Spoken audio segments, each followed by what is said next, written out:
Gawa tayo ng sinigang guys. Luto tayo ang ulam. Tingnan mo. Ang nabili ng aking pamangkin, puro taba. Hindi ko alam kung paano natin kakainin ito kasi puro taba. Bahala na sila kung anong kumakain sila o hindi. Ay, mayroon naman sabaw eh. Yan guys, oh. Ay sibuyas na to guys. At saka ano. So, ilagay natin guys yung ano. Yan, sili muna. Lagyan natin muna sili. Yan. Lagyan muna tayong paminta. Saka ito guys, oh. Yan. Yan. Ang mga gulay niya guys. Hindi pa natin ilagay kasi alam siya ang mga gulay niya.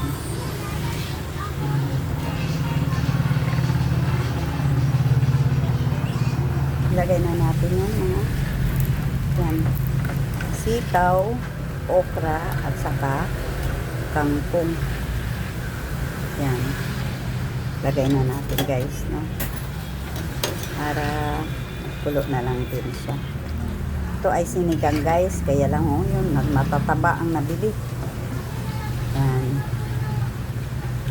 Ito guys, simpleng luto ng sinigang, pero pag matikman mo ito at magaling ka magtimpla, masarap. Siyempre, ang ating nilalagay yung ano, itong mga sinigang na to. Sinigang. Talagay natin yan. Ito, ang pagtitimpla dahil kulang sa ano, lagyan natin ng patis. Yan. Kalagyan natin konting asukal para mag-blend yung lasa. Maasim, namis-namis at maalat. Kalahating kutsara siguro. Yan.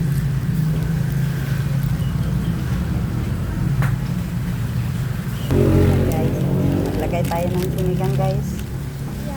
Para sarap.